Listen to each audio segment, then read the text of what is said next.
You're watching Tag TV.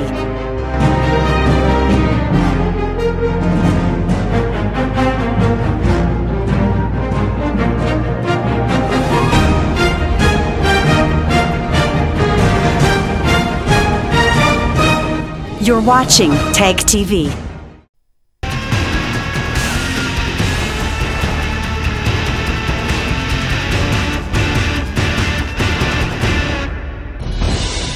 Pakistan cleric Maulana Sami-ul-Haq stabbed to death. Afghan forces killed in Ghazni. Manhattan subway bomber found guilty. Pakistan-backed terrorists carry out attack in Kashmir. Notorious Pakistani cleric Maulana Sami-ul-Haq, also known as father of terror group Taliban, was found dead in Rawalpindi. Haq was responsible for founding many political parties and terror group which has spread venom for years. In recent times, though, he had attempted to bring the Taliban in Afghanistan on the table with the US for peace talks. Newsweek South Asia has a report.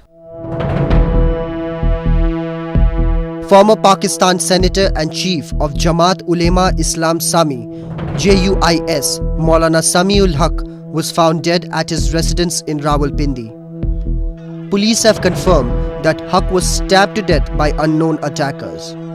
But it has now become increasingly clear that he was killed at the behest of Pakistan's Inter-Services Intelligence or ISI.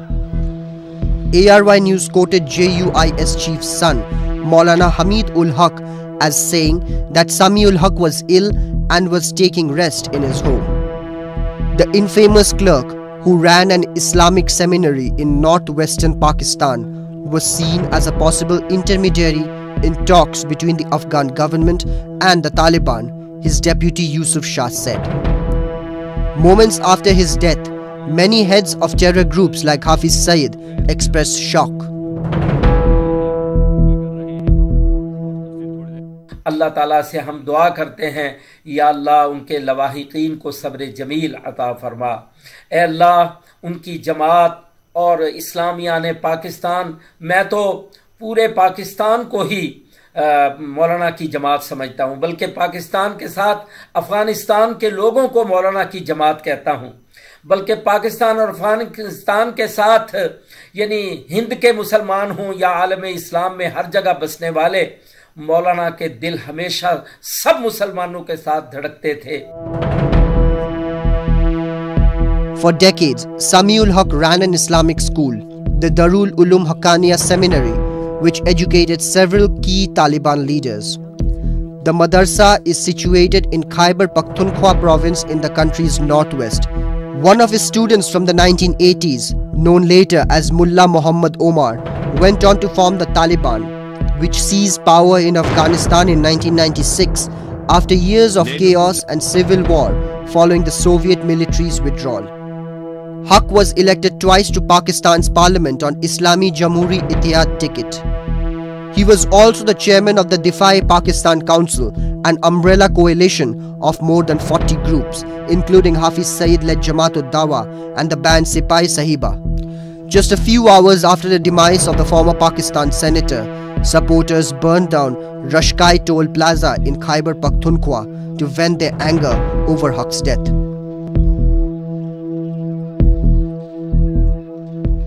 हम पुरजोर इसकी मजम्मत करते हैं और हुकूमत पाकिस्तान से मुतालबा करते हैं कि इनके कातिलीन को फ़ौरन गिरफ़्तार किया जाए ताकि उलमा को तहफ़्फ़ुज़ हो। In October this year, the Afghan delegation comprising of Ashraf Ghani government's representatives and diplomats met Sami-ul-Haq, asking him to restore peace in Afghanistan by bringing the Afghan Taliban back on the dialogue table. This is being termed as a prime reason for the assassination by the ISI. Haq had in fact recently showed his willingness to encourage the Taliban to join the Afghan reconciliation process. The ISI, on the other hand, was upset with Haq, and it was very clear that the spy agency was trying to stop it. Pakistan के लिए खुसूसी तौर पर इस हवाले से नुकसान का बायस है उनकी शहादत कि तालिबान से जो मामला चल रहे हैं और जिस तरह की अभी बात उनको पिछले दिनों और दिया भी गया उनको प्रोग्राम के उसके तहत वो बातचीत करें, वो एक बातचीत में उनसे शरीक भी हुए, काबुल भी गए। तो उस हवाले से सबसे बड़ा सेटबैक जो है वो तालिबान के साथ और अमेरिकन की जो साथ पाकिस्तान के जो खत्ते में जो अमन की कोशिशें हैं उसको सबसे बड़ा सेटबैक उस अमन की कोशिशों का हुआ है। I am sure that he has been also one of the person who also has earned a lot of enemies.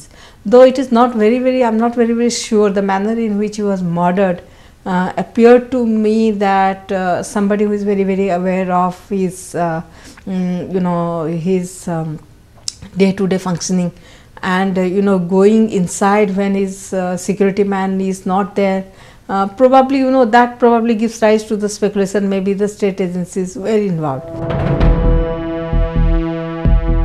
Several lawmakers in Afghanistan recently condemned the killing. Jummaddin Gyanwal, a lawmaker from Paktia province, had said that Haq may have been killed by the ISI as he wanted to play a part in the reconciliation process. He also said all individuals working against the interest of the ISI would perish, even if they had served them in the past. The Taliban launched an attack on Afghan security forces in Ghazni province of the war-torn nation. The attack comes just days after the US NATO forces extended an olive branch for peace talks. We have a report. The Ghazni province in Afghanistan continues to be a target of the Taliban. Recently, as many as 14 Afghan soldiers were killed in Takhar area of the province. As per reports, 6 soldiers are missing and 16 were wounded in the attack on the military base in Khwaja Ghar. In the neighbouring Kunduz province, at least 7 army soldiers were killed and several others were wounded. Taliban fighters have ramped up attacks on Afghan security forces and government facilities in recent months, leaving troops thinly stretched throughout the country. On the other hand, NATO Secretary General Jens Stoltenberg urged the Taliban to stop killing fellow Afghans and join peace talks. I call on the Taliban and other insurgent groups to stop killing their fellow Afghans. The use of suicide bombers in urban areas and the indiscriminate use of roadside bombs demonstrates a careless disregard for civilian lives. The Taliban must understand that continuing the fight is pointless and counterproductive. To be part of Afghanistan's future, they must sit down at the negotiating table. NATO ended its main combat operation in Afghanistan in 2014 and since then has provided training and assistance to Afghan security forces. A total of 39 countries contributed around 16,000 troops to the NATO-led Resolute Support Training and Advisory Mission. Speaking at the news conference along with Afghan President Ashraf Ghani, Stoltenberg said NATO remained committed to the mission, which it saw a guarantee of security of member states as well as the Afghan people. Together we train, advise and assist the Afghan forces as they work to make this country safer and more secure, and prevent it from ever again becoming a safe haven for international terrorism. The Taliban have ramped up attacks in strategic provinces in their battle to expel foreign forces, topple the Western-backed government and restore their version of hardline Islamic law. NATO stands with Afghanistan because stability in this country is important for your security, but also for our security. We stand together in the fight against international terrorism. Pakistan, on the other hand, has continued its efforts to derail peace talk efforts. The assassination of Maulana Samiul Haq, who the ISI believes would have got the Afghan Taliban on the negotiation table, has further complicated the issues and has also exposed Pakistan. The terror outfits which have been causing mayhem in Afghanistan have a strong connection with neighbouring Pakistan. Pakistan has been accused by Afghan authorities for being the state which provides resources, training and weapons to carry out attacks to destabilize Afghanistan.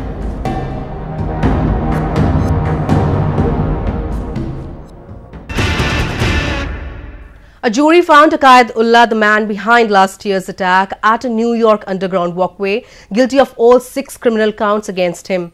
The attacker was inspired by the teachings of Islamic State. Newsweek South Asia has a report.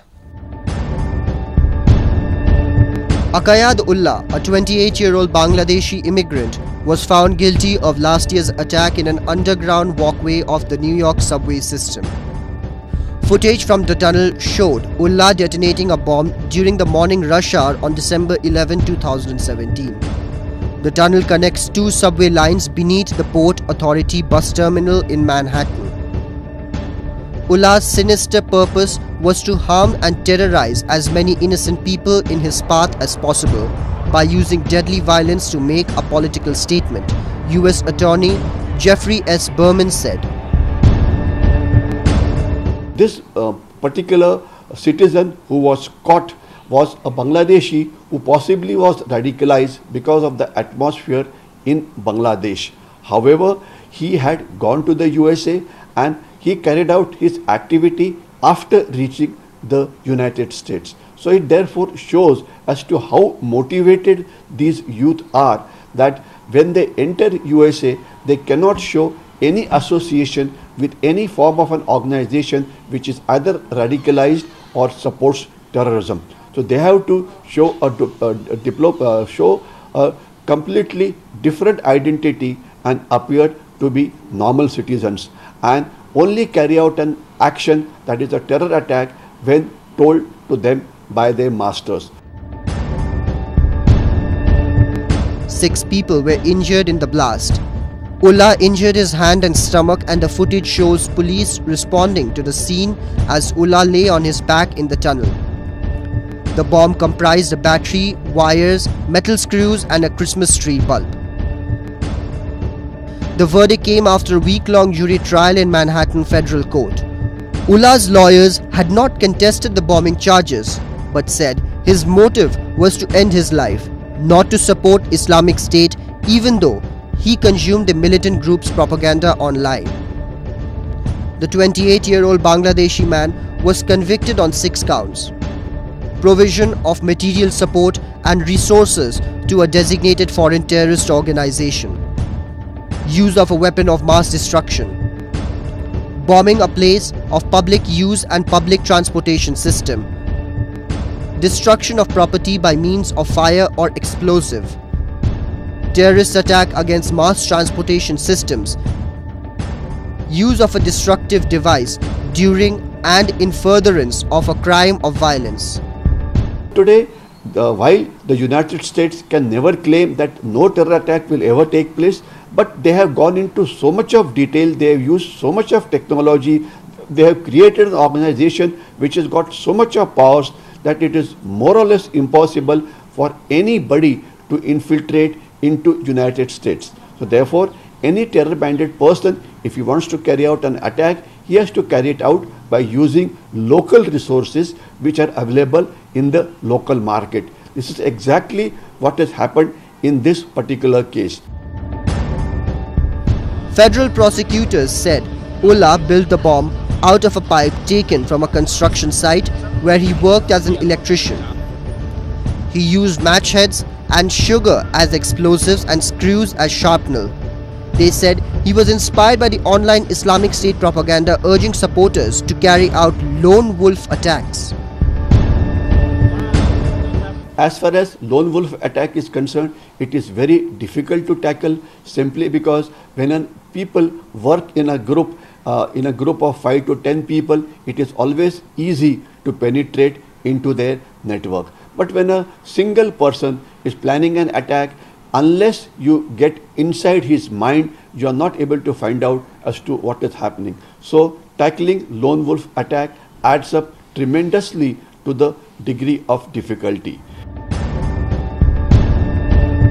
Before the attack, prosecutors said Ullah posted on Facebook, "Trump, you failed to protect your nation," followed by an Arabic message expressing support of Islamic State.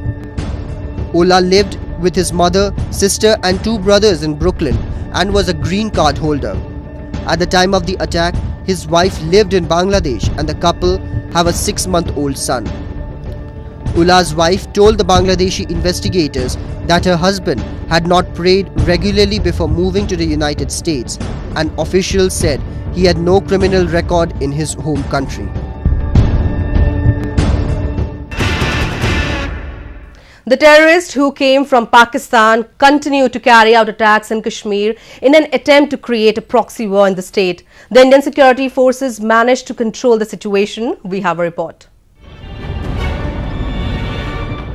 The Indian state of Jammu and Kashmir continued to remain tense as Pakistan-backed terror outfits continued to carry out attacks in different parts of the volatile state. This week, though, due to the strong government policies and strict vigilance from the Indian security forces, the number of attacks has come down. But during a cordon and search operation, security forces came under heavy firing from insurgents in the area. A cordon search was being conducted at this location. So at the initial stage, when a cordon was being led, a few rounds of fires were heard exchanged, and thereafter there was quite lull and we are conducting searches. Earlier, 2 terrorists were killed in an encounter by security forces in the Khudpora area of Shopia district. Security personnel to maintain peace appealed the public to not venture inside the encounter zone since such an area can prove to be dangerous due to stray explosive materials. Locals were urged to cooperate with the police until the area was sanitized and cleared of explosives. In view of election and other sensitivity with the area, this area was never put under cordon, so we had recently started it. So the fire shot is exchanged, that means the presence of militants around? It appears so far. Thank you. Thank you. These terror attacks have continued to be carried out by Pakistan in Jammu and Kashmir since the late 1980s. Pakistan, a country ruled by fundamentalism and terrorism, remains engrossed in activities that do not have any place in the modern world. Such an environment doesn't regard democracy as a means to serve people. In the past 3 decades, it has continued to sponsor an infiltration in the Kashmir Valley in hopes of brainwashing and provoking the locals to turn against India. With passage of time, locals have understood the true face of Pakistan and have turned against the malicious plot against the Kashmiris.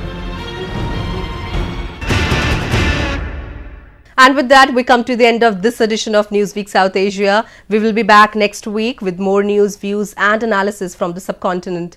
Meanwhile, do keep writing to us at nwsa@ani.in.com. This is Surbhi Sharma signing off on the behalf of entire production team of Newsweek South Asia. Goodbye and take care.